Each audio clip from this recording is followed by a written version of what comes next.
giving me the updates. You're welcome. Oh, I see. Okay. I got it. Hello, Okay. Paul. All right. Everyone. So we need to adopt the minutes. I don't know. Do we have a quorum, by the way, Amy? Nope. No? Good. That's 4 pieces of paper that just went away. No, we don't. Okay. All right, we're good. Adam here. No Adam. Oh, Brenda and Paul's here. Okay. Oh, Brenda, thank you very much for getting these, like the Clackamas County needs assessments and these reports and stuff like this. I've been reading them and rereading them and trying to understand all of the implications, and it's just a thank you because it's important. oh, you're very welcome, Paul. Okay, let's go through a couple things here. I need to say, Tracy called me because she's taking care of a person at the VFW and she's sorry. She said that she got a hold of Casey because she was supposed to be the new chairman for that meeting. She contends that Casey's coming back in January. So I told her to keep working on it if she can. Like I said, for the outreach committee, I appointed Mr. Mosley, and he knows who's on that committee. The survey's out. If you haven't got one, get a hold of Amy. It's a little shorter than I thought. That was my fault because the other added papers were information.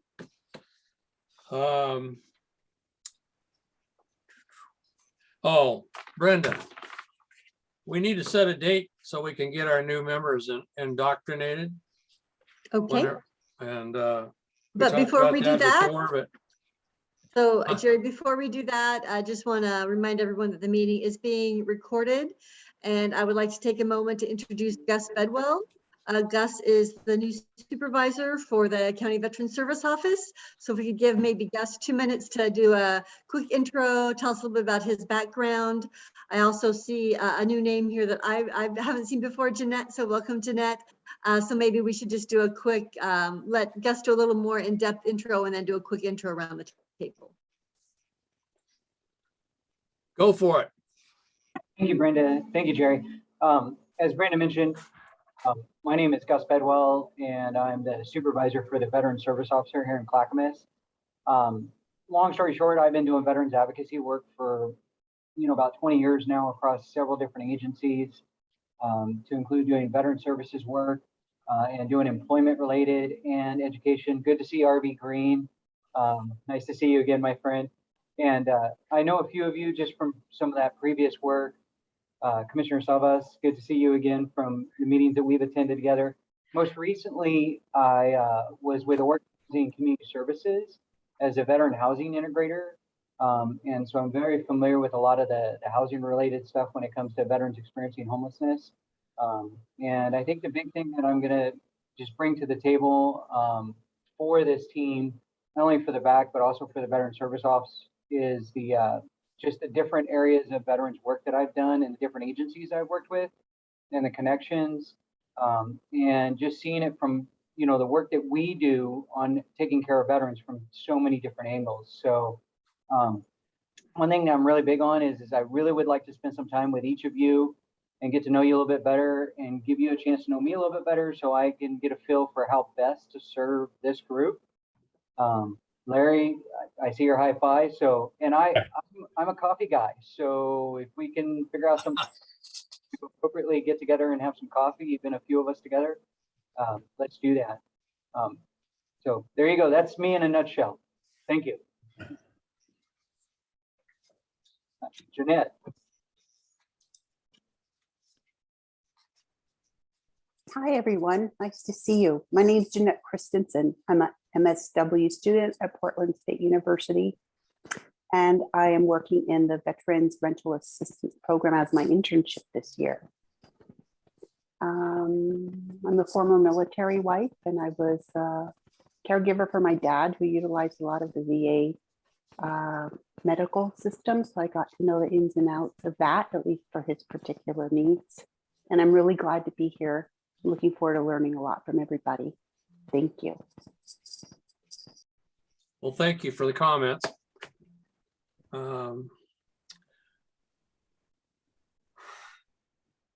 You have to excuse me, guys, I've been running all morning, and we did, the Honor Guard, at Willamette did 5 funerals already, and I had to leave them, and which is fine, but we've been doing that all week in support of the funerals that's going on up there. So as Brendan knows, I've kind of been out of the loop only because I seem to be busier and busier.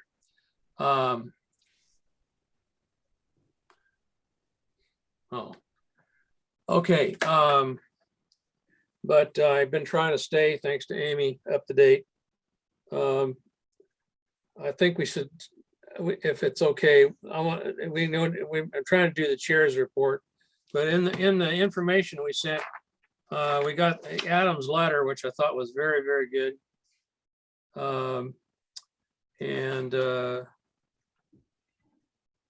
Have we published that to somewhere? No, we haven't. And I'm really glad that Commissioner Savas is here. So Commissioner, last month we talked about doing an outreach to veterans of the Afghan war in response to the recent events, the ending of that conflict, reaching out, letting veterans know that we care about them. We understand that this is a difficult time, and that letter includes some resources that veterans can access. So I wonder if the board would like this to be a joint letter to the community from the Veterans Advisory Council and the Board of County Commissioners. So wanted to offer that up and see if you'd like us to engage with you before we send this letter out. Comments? Me? She opened it up to the floor. I'm ready. Okay. Go ahead, Lori. Okay, Larry.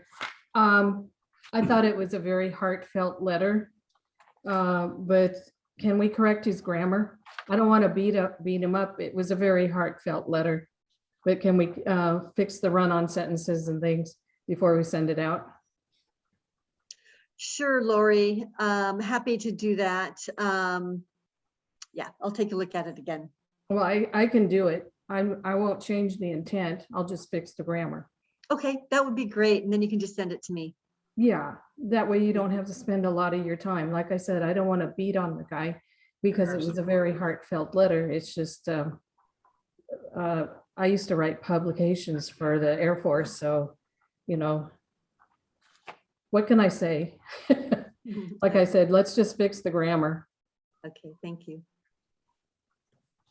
Okay, Next. me. Okay, yeah, I think that letter, getting it out is exactly what we should do because, but I might mention also, we tried Pamplin, the newspaper outfit around here. Oh, I know the editor and I know the head guy. I mean, I know people over there if you want, or you can do it however you want to do it. well, let's let Lori get the letter. Yeah. I'll take care of that tonight. Fixed and then send it to Brenda. Brenda approves it. Okay, We can send it to Raymond, not a problem. okay. Well, there's another guy from Raymond. There's a guy above a Raymond too. Yeah. The new director or whatever. Anyway. So I appreciate that, Larry. Of course, we've got protocols to go through with the county. So if we decide to do something through the media, we'll go through the public and government affairs. But I think in the meantime, I think it's good also just send out to the veterans we know through our networks in a more sort of informal way. So veterans in our community know that we care and are. I wasn't going to send it myself. I was saying you might want to. Got it. And if you need his name, I'll give you the name. I won't do anything on my own. Okay. I promise. Thank you, Larry. I want to know. Scouts honor. Do what? Scouts honor. Scouts honor. Hey, I'm a charter rep for a scouter troop too. I know you weren't you scoutmaster too? No, I was just a charter rep. Okay, so About 6 years. if we're gonna add anything about the advisory or Clackamas County, we too have to get that approved. If I Jerry, were- Gus has his hand up. Who? Gus has his hand up. Okay, Gus? I just wanted to say one thing, just to emphasize the comment that Brenda made about the letter having some resources. I too like the tone of the letter. I did get a chance to kind of look through it in advance. And one of the comments I made is we need to have something in there that also directs people to contact us, whether it be the Board of County Commissioners or the VSO office or the back or all of the above. So definitely like the fact that that's it, the intent of the letter, but make sure that there's some information in there giving people permission. Please contact us. We want to help you. Yeah, That's a thank you, good Gus. idea. Go ahead, Lori. I said that was a good idea. Yeah, and I apologize. What you have in your packet is not the final version. We do have a version that does have some resources there. So I think just in terms of expediency, we'll stick with couple of the main ones. The issue with sort of putting the VAC out there is we don't have a VAC email address. Not sure if Jerry wants to get all of this. And I'm not sure if routing them to county staff is really what we want to do. And I think we really want to create an environment where veterans are reaching out to other veterans. So Well, if anything comes back, I think it should go to Adam. Not necessarily me. He's that represents us. That kind of stuff, once you guys approve it. these could be heavy conversations. So I'm hesitant to put anyone's contact out there. Really the ones that Gus recommended were behavioral health entities, if I remember correctly. So I think we want to make sure that whomever receives, the calls, the emails, has the skill set needed to handle whatever situation is presented. And Eric just got something to share with us. Yeah, there was a letter that was put out maybe a month ago from ODVA, Oregon Department of Veterans Affairs, and that had a lot of resource contacts at the bottom. So if you'd like, I can dig that back out because that was also, I thought, a very well thought out list of resources. Yeah, so we've been sitting on this for a little bit. So again, it's up to you all to decide, but my recommendation is we use some of the standard referrals for mental health for veterans and leave it at that, but open to more discussion if folks would like to add some other contacts in there as well. Is that okay with everybody? That's a good idea. Yes. All right, let's do it then. So how does that go to Amy to go out to whatever or what? I'll ask Commissioner Savas if I know you don't speak for the whole board, but would you like us to take the time to run this past the BCC to see if you want to sign on, or should it should just go out under VAC?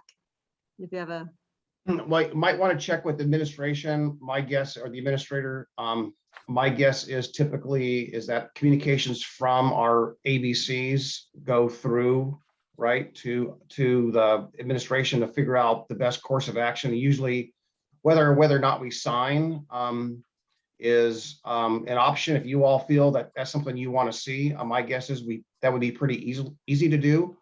But the administrator might be the best place to shoot that towards, and it'll get reviewed by the chair and folks. But I don't see a reason why not. If it helps strengthen it, and if you all support that, our signatures on it, I'm happy to help push that forward.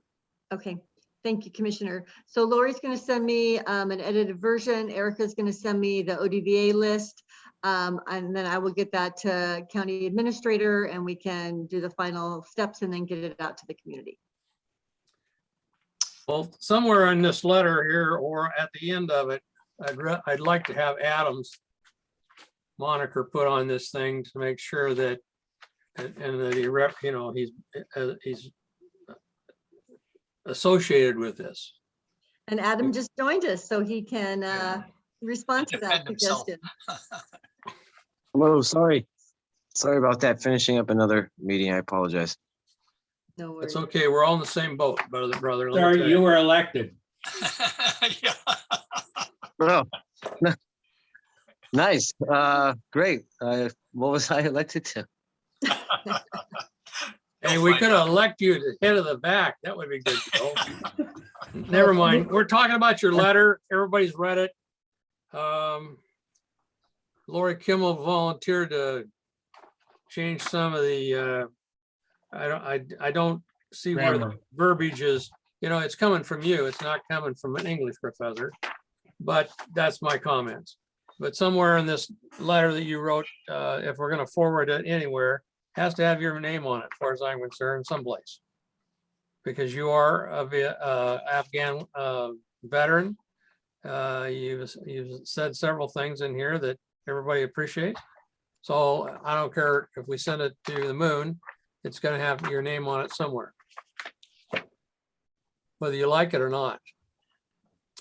Okay, so are we past this letter? We know what we're doing? Yep. Okay, because I always want to make sure. And being as everybody's smiling and having a good time, I'm gonna just put it over here. I would like to make one comment. I really would prefer over a long term is for us to create a better mailing list of all veterans in Clackamas County, if there's a way we could do it. I know it's got to be done securely, but how we try to do it, I think we owe it to how we do outreach to be able to have better communications and let more people know that that they can be part of the team that's helped solve the problems and initiatives, and understands how we can keep people from falling through the cracks, particularly veterans. And I just think in the long haul, I know that we identify this in different places, but sometime I think we need to improve our ability to provide outreach directly targeted. Thank you.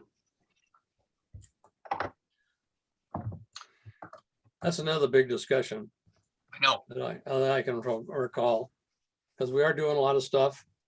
You know, just like the survey. Everybody that turns it in, hopefully, has a name on it. We may discover that there's the veterans in Clackamas County we don't even know exist.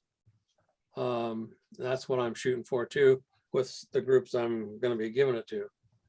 Amy sent me a bunch of copies. I'm going to physically take it to the certain groups, and I'm going to say a few words and tell them to send it in, or send it to me. I don't care. But I do know there's groups out there. In fact, I ran into another group in Oregon City that is vastly growing, and we've got a veterans group there that I don't think anybody's known exists for about 2 or 3 years. So that's what I'm working on outside of everything else. But anyway, passing that comment. Jerry, let me just say 2 real quick things. First, regarding the outreach team, Larry, please connect with Gus and Felicia. They will be your staff support on the outreach. And then on the survey, I think we've received 10 to date. So the word is getting out there, few extra each day. You all received an email from Amy earlier this week, so please forward that on whenever possible. And what we'll do at the next exec, we'll do an initial review of the survey results to date. And then the next meeting, we can have a little report for folks to view with the information that we're getting from the survey. And the survey is going to be open for a while, so we'll check in on it, you know, every couple months and just see, you know, what we're seeing. Are we seeing different things? We can start looking at trend lines. So I'm really excited to see what that survey is going to give us over the long term. Amen. Okay.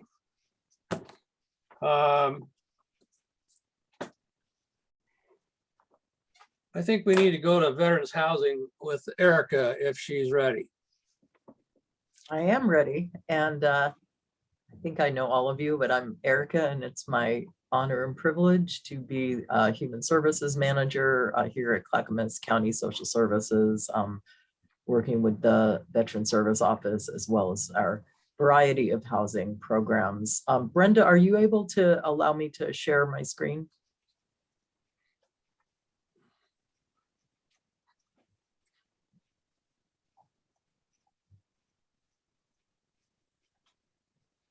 She's thumbs up.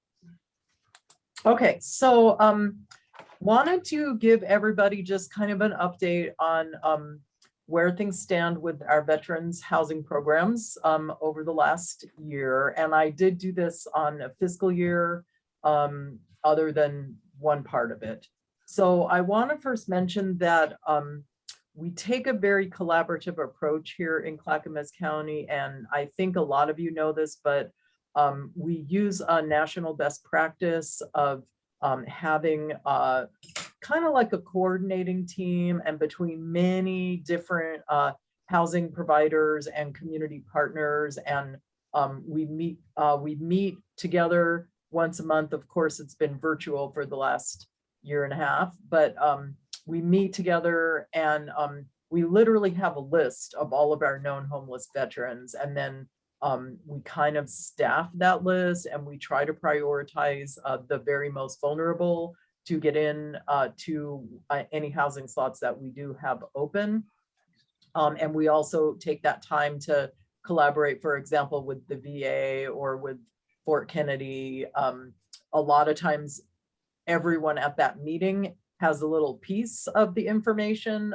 And by having that time together, we're really able to expedite the getting those veterans the services and the housing in a much quicker way. So we here at Social Services, we have 4 veteran housing programs. And I think that a lot of you remember Dave Denny. He retired back in July. Matt Furlow, who's a Marine Corps veteran, is taking over that veteran outreach.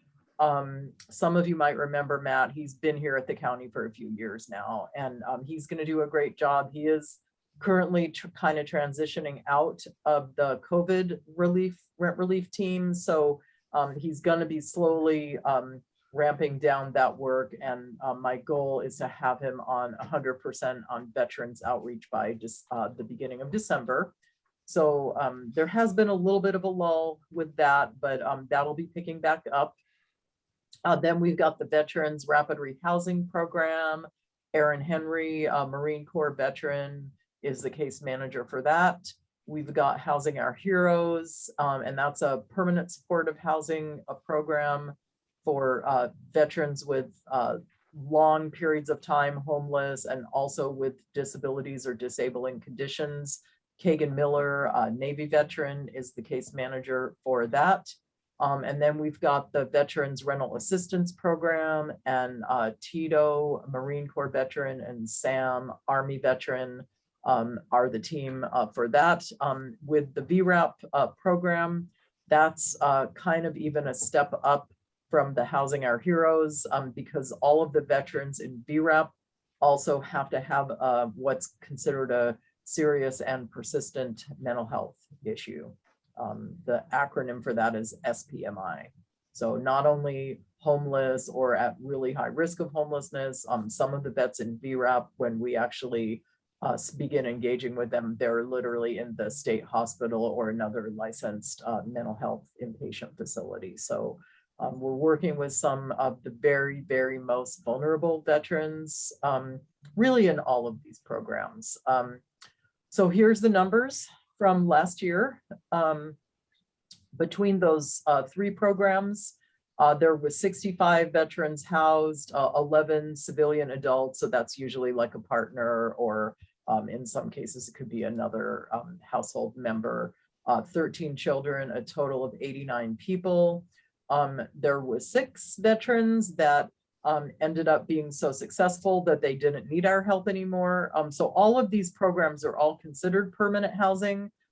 So we're providing rent subsidies, and we're also providing a lot of support services, very flexible and very much non-judgmental, kind and compassionate, and meeting the veterans where they are and helping them to move forward on the goals really that they set for themselves. And so we wouldn't really expect, especially during COVID times, a whole lot of exits. But the fact that 6 veterans were able to move off and be able to afford rent on their own and not need those services anymore, that's a victory. I know that there's questions about the other veteran housing programs, so I went ahead and pulled the data for those as well. And for our VASH, these are permanent housing vouchers that come through the Housing Authority. There was 102 veterans housed, 16 civilian adults, 44 children, for a total of 165 people. And then for the Veterans Village, there was 27 veterans housed with 8 exits to permanent housing. So I can totally vouch for the validity of the data on our internal housing programs.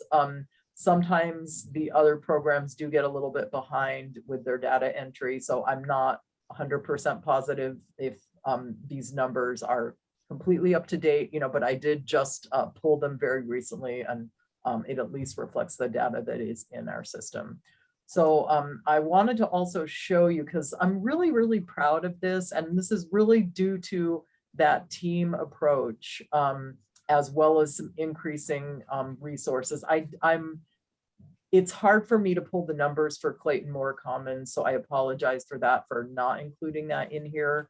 But the Clayton Moore Commons, that permanent housing for veterans that opened up a couple years ago in Oregon City with 26 units, is also a part of this. But so as you can see, our numbers of known homeless veterans have gone down really consistently from year to year. And it's hard to believe now that there was 149 in November of 18, and we are down to 45 right now.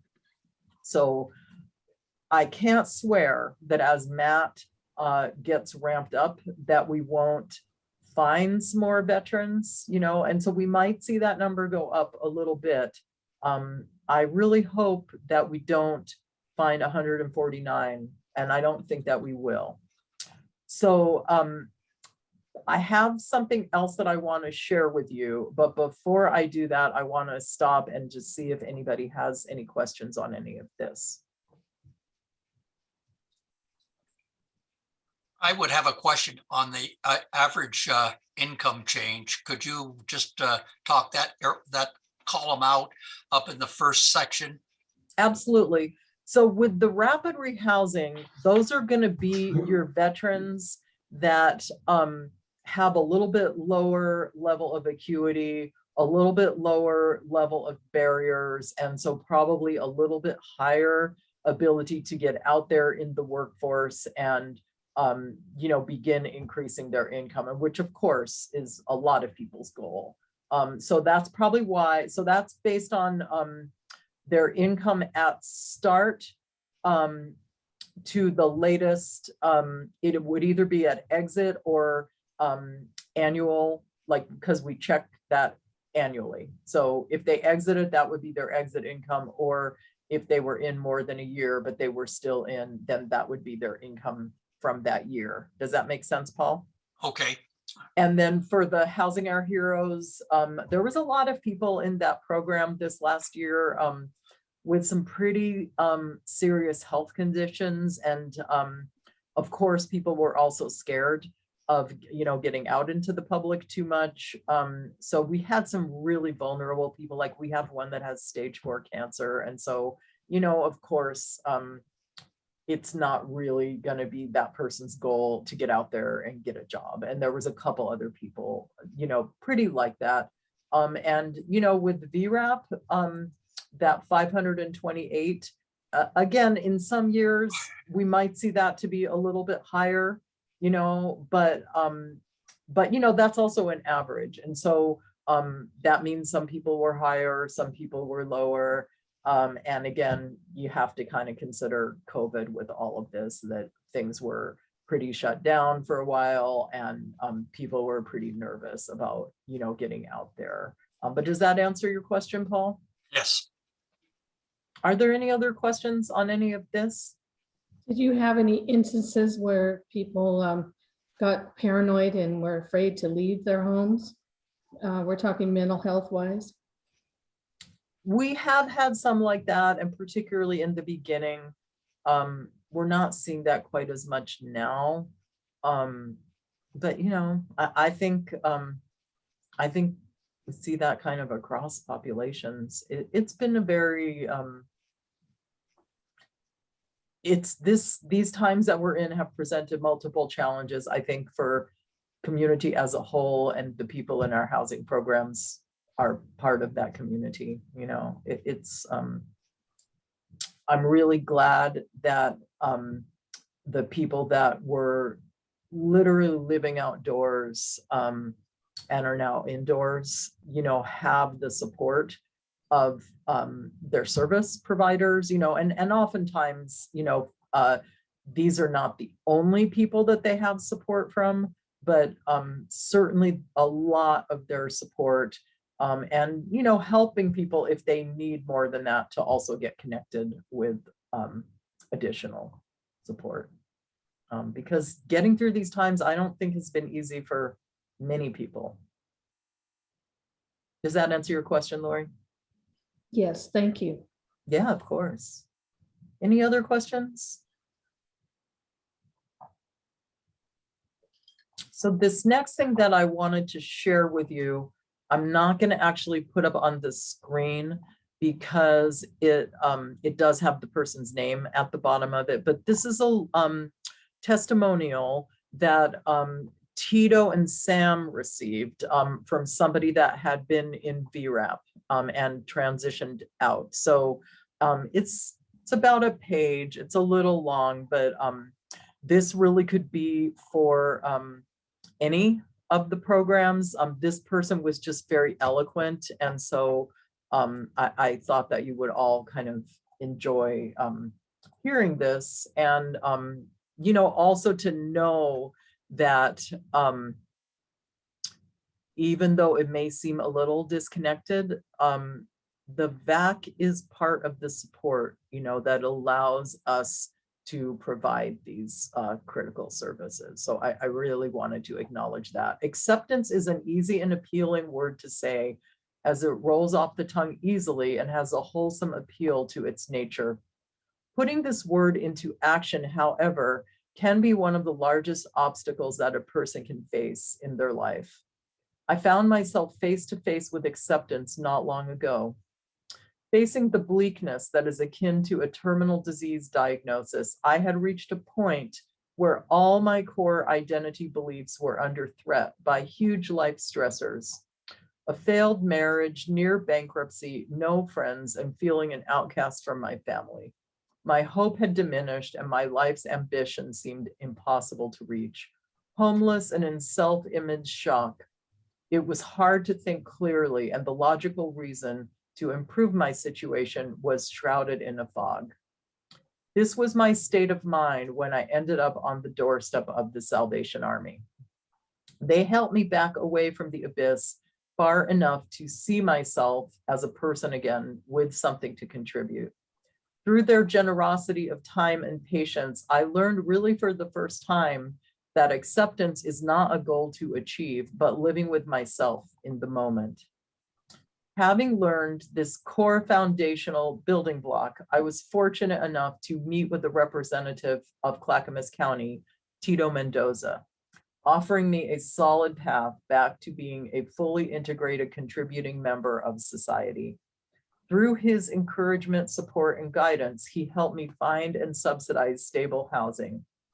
Giving me realistic goals to maintain a road to success, I was able to reevaluate what my purpose in life is. Like a physical therapist, helping someone recover from an injury, this support has been vital to finding my way back. Due to this program's influence and assistance, I can say proudly that I'm seeing a bright future and that I have a lot left to give this world with the time that I have. I have made goals and huge milestones. I'm back in school, and I know that Arby also had something to do with this one. I'm back in school finishing up my civil engineering degree where I'm an honor student.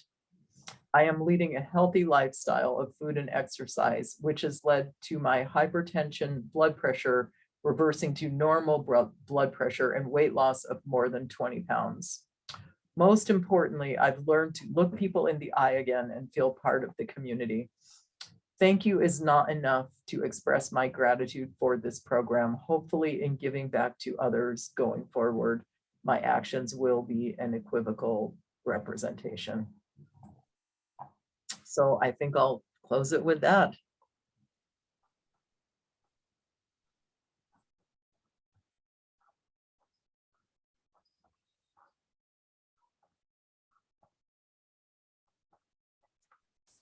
I'll say it loud. Wow, it's really, it's so wonderful. Salvation Army is a good group.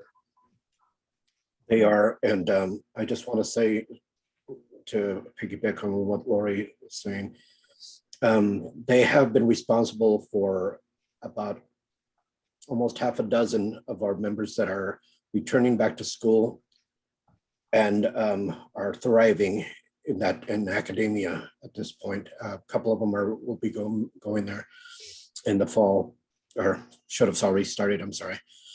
And in this particular case, I think I know who it was, and yeah, it kind of did take a village. Salvation Army, Clackamas Community College, RB Green, I got some information from him and just kind of staffed this with him. And Sam Kunsabat, my peer support specialist, has been right there providing that additional support. And this is one case where all they needed was just a little bit of help. That was it.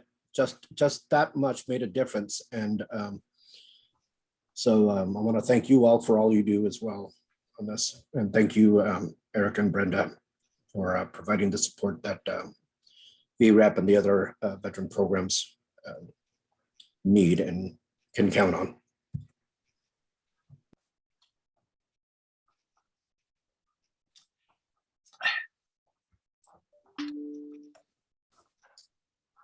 Okay.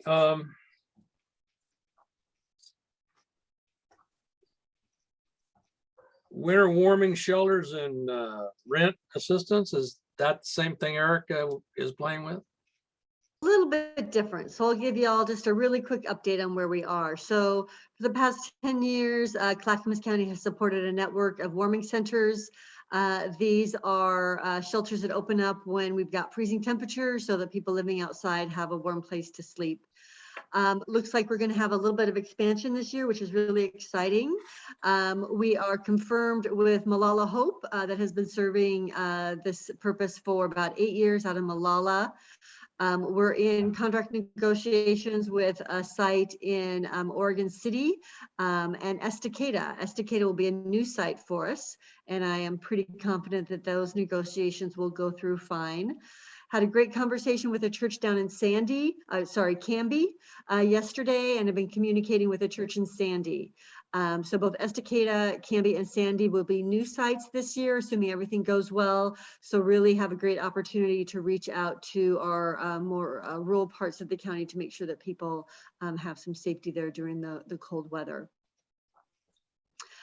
New this year, also, we are looking for an entity that can provide some volunteer coordination so we can identify additional volunteers. Looking at the possibility of providing some behavioral health support, particularly for those days when we have several days in a row of cold weather and things get a little, interesting sometimes when you've got a lot of people in a small space. And then finally, we also are looking at the possibility of using county staff and sites as surge capacity. So if we have another sort of multi-day, multi-week event, we want to be sort of pre-planned to be able to tap into some county resources if our community partners don't have the resources available. So very excited about that. Before I move into rent assistance, any questions about our winter warming center plan?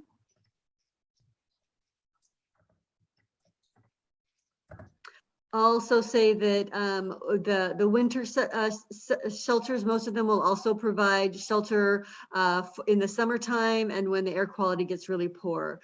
So we all hope that we never see a summer like we did last summer. But if that happens again, we will have these sites pre-identified around the county so individuals can seek shelter from the excessive heat and also from poor air quality. We're now calling them extreme weather centers instead of winter warming centers, since climate issues are sort of impacting us year long now. Have we, Paul, do you have a question? yeah, have we sent a team or anybody down into Knoll Creek Canyon? Because it's historically has, you know, in excess of 100 campers in those areas. Yes, And the belief is that there's going to be a percentage of them that are veterans.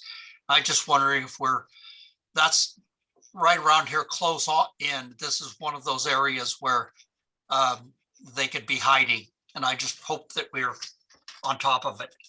yes, Paul, we go down into the canyon on a regular basis. And with the Veterans Outreach, we're pretty hooked in with local law enforcement, and as well as like the Bureau of Land Management, North Clackamas Parks and Rec, you know, the local chambers and business associations. We pretty much, and the Forest Service, and Metro and ODOT. We pretty much get notifications from everywhere when they're seeing kind of new camps crop up, but obviously the canyon, we do go down there a lot. And then real quickly on rent assistance, we continue to push out a lot of dollars. We're working on an updated quarterly report now. If I remember correctly, it's about $5 million from one pot of money and maybe close to $2 million from another pot of money. So I will ask Amy to send out via email information. There's a couple of different ways that people can apply for rent assistance funds. So I want to make sure that you all have that information. But we are as fast as we can getting rent assistance applications paid. And we have a new feature now where the Oregon Law Center is identifying individuals who are in eviction court. And we are trying to create some pathways so that we can, if someone is at the sort of the last stages of the eviction proceeding and they have an active application, we're going to try to escalate that application so we can get them paid before they're evicted. You know, we can pay back rents for a year. So some of these households are receiving, you know, $20,000 in rent assistance. So this is going to put them in good shape financially and also make sure that they don't have any poor rental history. So many thanks to Erica and her team who are making all that happen. Okay, back to you, Jerry. Thank you very much. Okay.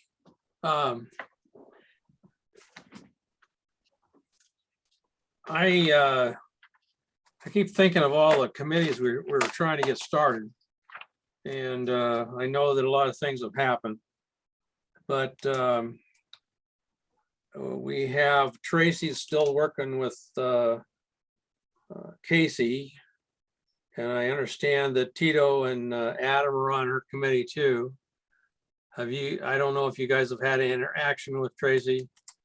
But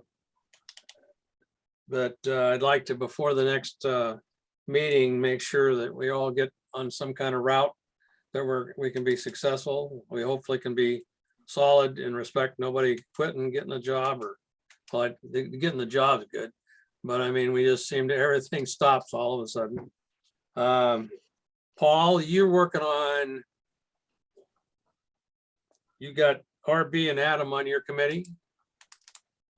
Or do you recall? I bring me up to date as to what is this about trying to increase our ability to outreach? Well, I'm hate to spend everybody else's time. The deal with which Larry was supposed to do when Joe quit was outreach, but that was with the VSOs and helping them. If I recall, the outreach program you were gonna work on was, I want to say to other veterans in the community, but I don't think that's the exact title, unless Amy can remember off some kind of meeting. But we need, the committees need to meet every once in a while to discuss what they're doing. I realize this has been kind of a poor time with weather and all that other stuff, and plus people leaving and coming and that kind of stuff. And I think that's normal for this time of year. But why don't you think about it?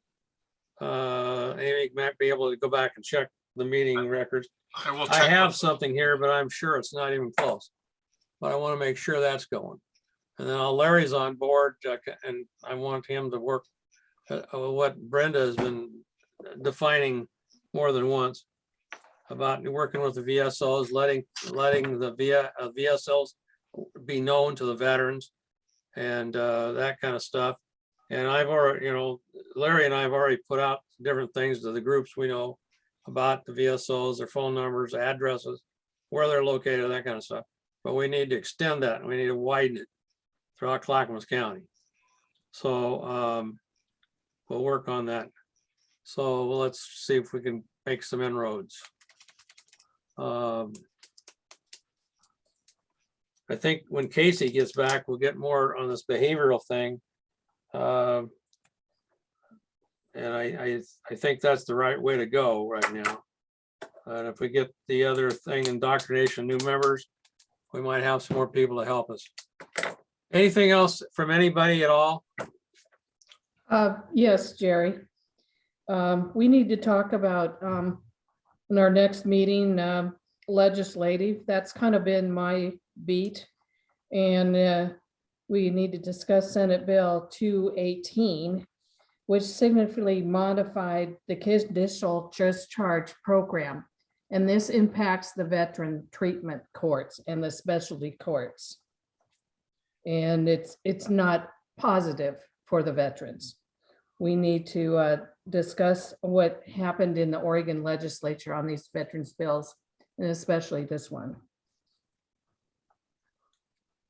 Okay, so what have we done in that capacity before?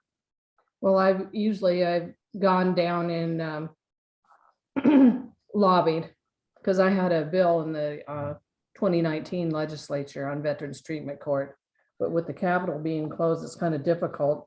I did attend a meeting with the, let me find it, and it's a state committee, and we were defining what a veteran is, and I suggested we use what the legislature already had on some of the criminal law, because there is a law that if you get sentenced, you can say it's a result of my military service, like those with the PTSD that fell out of the system. And we met earlier this month, and we were defining what a veteran is. And hopefully we're going to meet again. I cannot find my notes what the name of that committee was, but we need to talk about Senate Bill 218. Okay. Everybody needs to have a copy of that though to discuss it. I can do that for you. So can we put it on the agenda for next meeting? Sure, I think. Lori, quick question. Senate Bill 218, are you referencing the one that just came out of the most recent session, or one that's being proposed in the short session? It was enrolled as Oregon Law 2021, Chapter 330, which significantly modified the conditional discharge system. And it takes effect on 1/1/22. And it applies to persons charged with misdemeanors and or Class C felonies other than DWI who have been accepted into specialty courts. And that would affect our drug courts too. A lot of veterans get wrapped up in the drug courts. Okay, for us to all discuss that, even though the last ODF report, I kind of went through all that stuff, but it's a little large to comprehend all at one time. We can So- do that. Yeah, Jerry, since this is a relatively new topic, I wonder if it makes sense to invite Lori to exec, where we've got a little more time to discuss things. These meetings, we just have so much information to share. So if we have a discussion at exec, then we can come to this meeting with maybe a short little summary and maybe a couple of decision points or action items. So just a suggestion, it's up to you. We can No, take it to exec or- that's as usual. That's excellent suggestion. Lori, so what Amy and Brenda will do, put a date together. Maybe you can be included and we can talk about this a little bit more. Well, then I'll have some background materials for you. Yeah, okay, well, that's good. All right, so let's plan on that. I'm Great. not So sure when Amy, that's gonna happen. well, we're going to do it the exec, which is already scheduled. So Amy, check with Lori to see if the standing exec meeting time works for her. And if not, we'll work on finding an alternate time. Yeah, and then aren't we supposed to talk about our November meeting? Set a date for that. Yeah, Unless we that all was want to my have next question. Thanksgiving together. Unless somebody's planning on having a turkey dinner and we're all going, I'm not sure. So we normally have that, if I recall, the Thursday before Thanksgiving. Don't everybody talk at one time? Yeah, so the November meeting falls on Thanksgiving and the December meeting falls on the day that the county is closed for the Christmas holiday. I thought So we we may weren't want to meeting in look December. at maybe early December. Yeah. Oh, well, I there you thought go. traditionally we didn't meet in December. You Yeah, are absolutely correct. Sorry about that.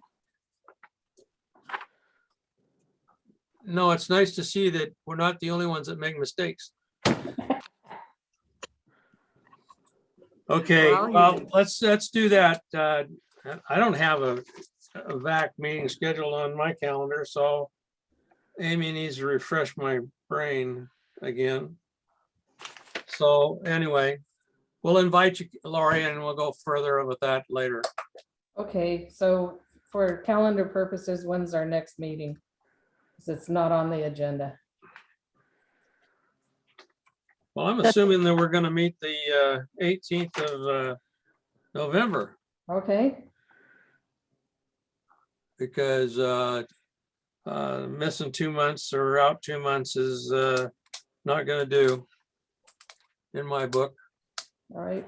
You're on my calendar for that So day. the 18th, we'll have a meeting, and I'm sure that we'll have some people missing because people start going on vacation prior to that. We'll do with what we got. Unless Well, Amy- everybody knows. Yes, Go ahead, Brenda. Just asking Amy to send out a note sooner rather than later about the new date. Don't wait till we've got the minutes all approved and all that stuff. yes, I can do that as soon as we're done here. Okay, any other questions, concerns? I want to I thank can- those who are new, and especially Gus and Janet. I got several of those, but I still mispronounce your name, so I'm so deeply sorry. Anyway, so moving right along. Anybody else got anything? Last chance. I just want to say thank you to Gus for joining the Clackamas County team.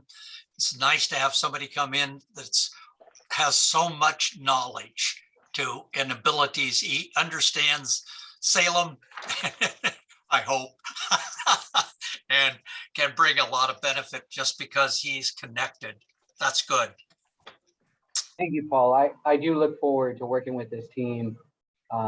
And you'll see some transitionings happening. Again, I want to encourage folks. Adam, I didn't get a chance to let you know, so I'll put my information there, but I do want to encourage folks to connect and maybe spend some time together over the next couple of months, getting to know each other and having some coffee and whatnot. I think pumpkin spice lattes are always good, right? Okay, Particularly if you're picking up the tab. I mean, I could spread a drink amongst several people at once, you know, a little cut. Were you talking about, we each have our straw? Pretty much, pretty much. hey, Gus, he can afford to take your coffee, believe me. I'll tell you that about why later. Paul, thanks for coming. And you too, Erica. And the rest of you, enjoy the rest of the month. And I'll try to stay out of trouble. It's good to see Commissioner Paul there too. So Yeah, he's monitoring, making sure we're doing good work. Thank you, Paul. he's always mute when he talks, so nobody knows what he's talking about. Okay, we'll see you later. Amen. Bless you all. Thank you, Jerry.